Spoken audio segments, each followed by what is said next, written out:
Olá, dentista! Seja muito bem-vindo a este vídeo. Para você que não me conhece, muito prazer, eu sou Ana Paula Niquerito, eu sou dentista, sou legista também e perita judicial no Tribunal de Justiça, criadora e mentora do método dentista perito judicial. E neste vídeo aqui eu vou falar sobre os principais erros que atrapalham o dentista na perícia judicial. E vamos concordar comigo que todo dentista gosta de complementar a sua renda de alguma forma, né? Mas o problema é que muitos acabam travados porque eles entendem esses erros como uma verdade e isso faz com que eles deixem de receber uma renda extra com a perícia odontológica. Então, neste vídeo eu vou mostrar os erros mais comuns que os dentistas cometem ao atuarem como peritos, as suas consequências e como fazer da forma certa. E vamos lá, o primeiro erro: recusar a perícia porque ou o advogado ou o juiz pediu a comprovação de uma especialidade no processo em que você foi nomeado. Então vamos lá. Em alguns processos, os advogados ou juízes pedem para que o perito comprove a sua especialidade. Mas quando ele fala sobre essa especialidade, não quer dizer que você precisa mostrar que você tem uma especialização, por exemplo, em implantodontia, ou em harmonização orofacial, ou em periodontia, endodontia. Eles estão pedindo um certificado de graduação. Até porque no Código de Processo Civil fala que o perito precisa, sim, comprovar a sua especialidade. Mas quando ele fala sobre especialidade, é, por exemplo, odontologia, engenharia, medicina, contabilidade e não essas subespecialidades que eu falei. E também porque o Código de Processo Civil fala que a substituição de um perito acontece só se o perito não tiver conhecimento naquele assunto que envolve a perícia ou então se ele deixar de cumprir algum prazo processual. E muitas vezes o perito acaba perdendo essa nomeação, perdendo a oportunidade de fazer uma renda extra, porque ele não tem argumentos convincentes para mostrar aos juízes e aos advogados. Ou seja, ele não sabe dos direitos dele como perito. E qual é o jeito certo de você fundamentar isso? Apresente o seu diploma de graduação de odontologia, apresente o seu CRO, que deve estar ativo, e também cite o artigo 468 do Código de Processo Civil, que fala sobre essa questão da troca do perito só em casos de descumprimento dos prazos ou então se ele não tiver conhecimento no caso que envolve a perícia. Isso vai mostrar ao juiz que você está por dentro das leis que regem a perícia odontológica. O segundo erro é achar que precisa entender de perícia criminal. Gente, pelo amor de Deus, não é perícia criminal, é perícia civil, ou seja, está voltado para a responsabilidade civil do dentista. Então, está voltado para a atuação clínica, é o que a gente vive no dia a dia. Então, você vai esclarecer fatos ao juiz sobre procedimentos odontológicos, por exemplo. Só que quando o dentista ouve falar em perícia, ele acha que é criminal. E às vezes ele acaba nem se cadastrando no tribunal e perdendo a oportunidade de fazer uma renda extra. E aí, qual que é o jeito certo de você quebrar esse segundo erro? É entender que a perícia civil, ela é realizada em consultório, pode ser no seu consultório próprio, ou se você não tem consultório próprio, pode ser num consultório alugado ou emprestado, e naquele processo se discute o descumprimento de um contrato de prestação de serviço, o descumprimento também de um termo de consentimento livre esclarecido. Vai falar também sobre tratamentos odontológicos mal executados, em que o paciente ficou insatisfeito também. Pode falar sobre cobertura de procedimentos em âmbito hospitalar por planos de saúde, por exemplo. Então entenda que não tem nada sobre perícia criminal.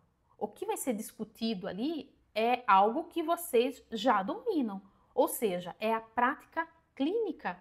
E mesmo que você seja recém-formado, tudo bem, você está com todo o conhecimento fresco na sua cabeça e você pode esclarecer perfeitamente as dúvidas do juiz.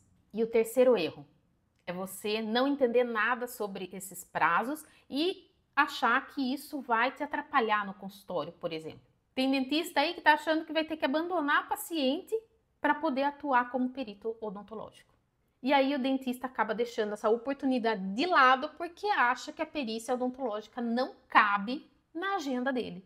Então, qual que é o jeito certo? Você precisa organizar a sua agenda, porque o juiz ele te dá um prazo. Por exemplo, entregue o laudo em 30 dias. E quando ele fala 30 dias, são 30 dias úteis e não 30 dias corridos. Ele pode falar, agende a perícia daqui 40 dias. 40 dias úteis. Então, não existe um horário fixo para o seu trabalho. O juiz vai estabelecer um prazo e é você quem vai organizar o seu tempo com a sua agenda. E esse é um dos maiores benefícios da perícia odontológica, porque justamente te dá essa flexibilidade para você trabalhar no seu melhor momento. E o quarto erro, confundir um laudo com opinião pessoal. Pelo amor de Deus! E esse é um erro comum, né? Você colocar no laudo ali, sabe aqueles achismos clínicos? Ou então, eu sou mestre em periodontia, sei muito bem o que eu vou falar. Não, não pode ser assim, né? Porque a sua experiência clínica é uma coisa. Agora, um laudo pericial você precisa fundamentar, ou seja, mostrar o que a odontologia estabelece com relação àquele assunto.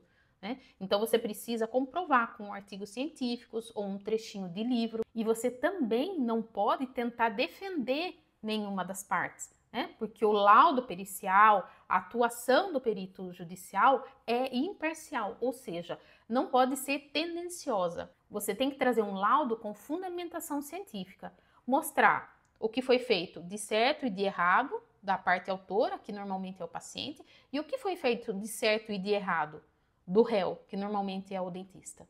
E aí, se você faz um laudo tendencioso, parcial, com aquele achismo de acordo com a sua experiência clínica, o risco que você corre é de ter o seu laudo impugnado, ou seja, questionado por advogados, questionados por juízes, inclusive pode até ser cancelado.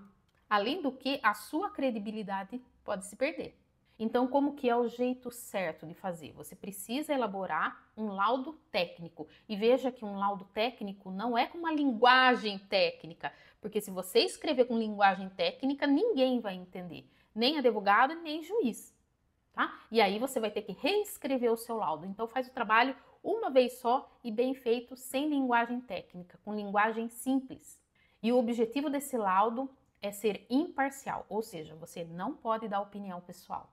E dessa forma você consegue o respeito dos advogados, o respeito de juízes, e isso gera novas nomeações. E o quinto erro é desconhecer como funciona o cadastro no Tribunal de Justiça. O problema é que tem muito dentista aí que acha que é só se cadastrar no tribunal para receber nomeações. Pode até acontecer, comigo foi assim, com muitos alunos meus também foi dessa forma, tá? Só que se você começa a perceber que a nomeação não chega, deu 3 meses, 4 meses, a nomeação não chegou, então lá dentro do método a gente tem algumas estratégias para o dentista, por exemplo, se apresentar ao juiz, fazer uma visita para conversar, mostrar que ele está disponível para realizar perícias, só que existe um porém em cima disso. Se você vai para realizar uma entrevista com o juiz, você precisa saber das regras sobre a perícia odontológica. Por quê? Porque ele pode te fazer perguntas. E se você não souber responder, vai ficar pior do que você não ter se apresentado. E tem um outro erro também, que é você achar que você vai ser nomeado por indicação. Porque meu tio é juiz, porque eu tenho um parente que é juiz. Entenda uma coisa, que a perícia odontológica na esfera civil não tem um vínculo empregatício. Você não é concursado, você não é contratado, você é simplesmente nomeado. Então você vai ser chamado por um juiz para realizar perícia num determinado processo. Só que se você realiza essa perícia de forma inadequada, você apresenta parcialidade, você não faz um laudo objetivo, não faz um laudo conclusivo, não faz uma perícia adequada, acha que a perícia é a mesma coisa que atender um paciente, né? Existe uma conduta adequada ali do perito, inclusive os assistentes técnicos que são contratados pelas partes envolvidas no processo, eles vão acompanhar a perícia exatamente para isso, para ver se o perito não está tendo uma conduta inadequada. Então esse negócio de indicação não existe, porque Se você fizer um mau trabalho, será o primeiro e o último, porque o juiz não vai te nomear mais. Ele não tem a obrigação de ficar te olhando lá na lista de cadastro. Ele não tem a obrigação de ficar te nomeando. Ele vai nomear um outro que lá atrás fez um laudo muito melhor que o seu. E dessa forma, se você não conhece como as nomeações acontecem, como deve ser feito um cadastro no Tribunal de Justiça, você acaba ficando num bloquinho lá esquecido. Então você precisa sim se cadastrar no Tribunal de Justiça, mas você precisa se tornar visível para o juiz, porque é isso que vai abrir portas para novas nomeações. Inclusive, como tem advogados atuando no processo, esses advogados podem até gostar do seu trabalho. Se você fizer um excelente trabalho, e eles podem te chamar para atuar em outros processos diferentes, tá? Atuar como assistentes técnicos, por exemplo. É mais uma oportunidade de renda extra. O sexto erro, ter medo de precificar o trabalho pericial. Tem dentista aí que só por o advogado questionar os honorários dele, ele simplesmente declina da função ou então aceita os honorários propostos pelo advogado. Mas entenda que isso só vai te desvalorizar. Isso vai te causar uma frustração sobre trabalhos periciais e pode até te trazer prejuízos aceitando valores baixos. Então, qual que é o jeito certo de você fundamentar a sua proposta de trabalho? Mostrar quanto tempo você vai realizar para cada tarefa que você vai realizar dentro de um trabalho pericial e colocar um valor nisso também. Inclusive, você precisa se atentar também em perícias que são custeadas pelo Estado para ver a resolução que o juiz está determinando para que você possa analisar o valor de tabela e pedir também a majoração, ou seja, o aumento desse valor. Tudo fundamentado em cima da resolução que o juiz escolheu. É dessa forma que você vai receber honorários periciais de forma justa e vai ser respeitado como perito. E o erro 7. Não aproveitar a oportunidade do primeiro trabalho. Olha, tem dentista por aí que recebe a perícia e olha, essa perícia vai ser custeada pelo Estado. Tá, mas é a oportunidade que você tem de mostrar que você tem conhecimento em perícia odontológica. Isso vai abrir portas para novos processos judiciais com valores muito maiores. Então, negar um trabalho pericial por conta do seu preço baixo e achar que com isso você está perdendo tempo, você já começou a errar. E muitas vezes, por conta dessa primeira experiência, ele acaba até desistindo de atuar na perícia odontológica. Não! Essa é a grande oportunidade que você tem de apresentar o que você sabe, de mostrar que você está ali para trabalhar, para realizar um excelente trabalho pericial. Aproveite essa oportunidade, porque é isso que vai trazer honorários maiores. Utilize essa oportunidade como se fosse uma vitrine, até porque é isso que vai aumentar a sua autoridade como dentista perito e vai abrir novas portas.